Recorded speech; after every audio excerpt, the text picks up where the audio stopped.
next review. I knew one of these days I was going to have to review this game, and I might as well get it out the way, because this was probably one of the worst Sonic titles I could review. Unless it's Sonic Labyrinth. I don't own a Genesis, and I would never want to review that game. Sonic 06 Next Gen, or Sonic the Hedgehog. What I have a problem with the title is, well, excuse me if I'm nitpicking, there's already a Sonic the Hedgehog 1, so is this like saying a new beginning or something? Or, I don't know. There's a reason I don't call this Adventure 3. Though it has Adventure 3 sort of look to it, there's just way too many mixed up bullshit in here to even call this Adventure 3. Now, in all honesty, I am not going to bitch about his character design. He's not classic Sonic. Why is he in 3D? And also, this was not his first game in 3D. I've seen a lot of reviewers review this, and a lot of them I've noticed saying that this is Sonic's first attempt in 3D and it fails. So what is Adventure 1 and 2? Is it somewhat 3D? That really doesn't make any sense. So, in all honesty, ain't gonna complain about the green eyes. Ain't gonna complain about the stinking bestiality scene. That's already overkilled on the internet. I already know that's just, ugh. I know another review like this, you'd expect that, but no. There's just way too many reviews like that out there. Now, let's begin. And here it is. Sonic 06, or Sonic Next Gen, or just Sonic the Hedgehog. Story for this game, okay, I'm not gonna lie, the story was okay. Through my point of view, I thought it was okay. The only lazy part of it was the whole Princess Elise thing. Well, what do you know? Your princess has been kidnapped! Where have you heard this before? Of course! Mario! Great. That's all we need is a princess in Sonic the Hedgehog. I'm sorry, I'm just glad they scrapped Princess Elise, because she just didn't seem to fit in the Sonic universe. Now, to begin off in this game, I'm going to tell you this right now. Trying to record for this game is a bitch, because trying to get all this stuff in one go is a royal pain in the ass, because dying from glitches is normal. Yeah, how many glitches are in this game are amazing. I have never seen this many glitches in a game. This has got to be the glitchiest Sonic game I have ever played in my life. Compared to most other Sonic games, he is definitely, this is the slowest I've seen him in a while since Sonic Labyrinth. And oh my god! This game's physics engine is for shit. Oh my god, it's like Looney Tunes physics. I'm not lying. It's like, screw physics! What are those? Yeah, an object that stays in motion is supposed to stay in motion? Well, that's kind of a problem. He doesn't even have enough force to go over a loop, so that's kind of fucked up looking. Holy shit. And then, here's another glitch. I'm just running right into that. I would have expected to be stopped, and nothing. As for Tails, oh my god, he is the slowest I've ever seen him in a game. I mean, if there's any other games out there, I haven't played all Sonic games with Tails in it, so I'm not sure. Maybe Tails Sky Patrol, I've never played that. But my god, look at this. This is like, you remember Wile E. Coyote when he falls off a cliff? It's like he just stops for a minute, then falls. Splat. And then we have the running stages. The Mach Speed stages. This is supposed to be their big, the big seller for Sonic 06 when it first came out.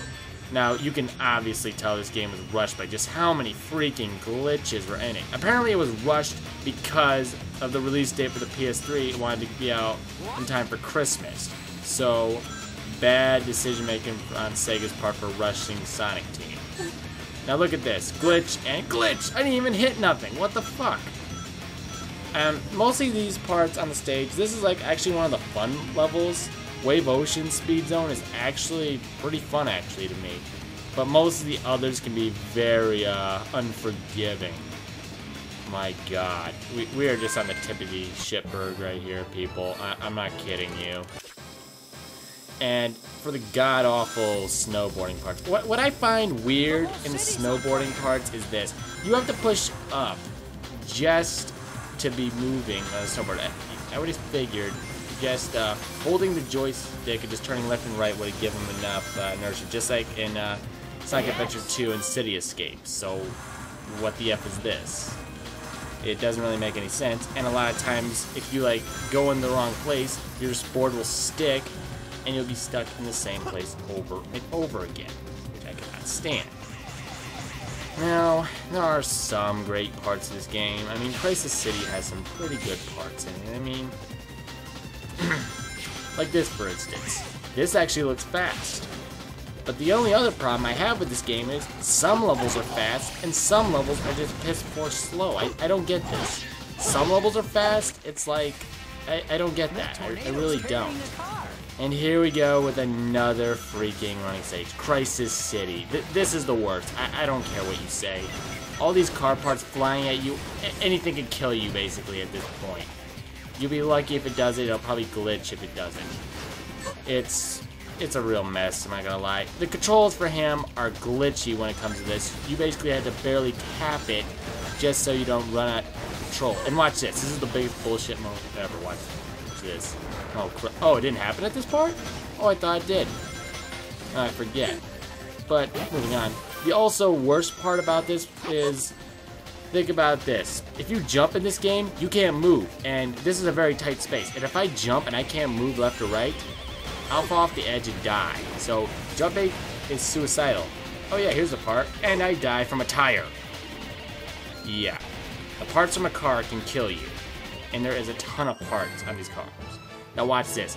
The slowdown in this game is horrific. Look at this.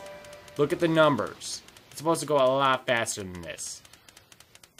I wish I had the Jeopardy music right now because holy crap. It's taking forever. I just recorded this just to show how bad the slowdown in this game is because I have never seen slowdown last as long as Sonic 06. And waiting for it, there's the B. And did I mention the horrible camera angle? Holy crap! It looked like, I don't even know what the hell that even looked like.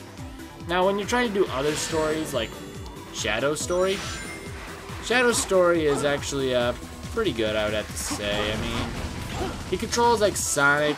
He still is twitchy controls to where if you like barely touch it, he'll like go spastic if he like hits a speed plate. But he's more combat wise than he is speed, and I think that's kind of a neat little mix up. Now the Shadow story is actually pretty interesting. It introduced Mephiles, which was probably like almost every Sonic fan's favorite villain because he just brought the most serious villain in the game because Dr. Ivo Robotnik never was that evil, said Sonic Adventure 1 or 2, and it just seemed kind of new or beginning. I mean, a dark entity trying to take over the world just seemed like a pretty cool idea. Now, Rouge the Bat, since I didn't have to show Knuckles, Rouge the Bat and Knuckles are pretty similar, I'm not gonna lie. Get a load of this. Watch this, trying to jump. I'm trying to jump and it won't let me. What the F? That kind of sucks, you know? I can't get off the wall to like miss that missile, so I'm kind of SOL there, you know? Though, Rouge the Bat doesn't control all that bad. The wall stick is kind of annoying, but if you move in the right place, you can get out of it. It just takes some time. Well, speaking of time, looks like I'm short on it. Please stay tuned for part 2. Please comment or subscribe.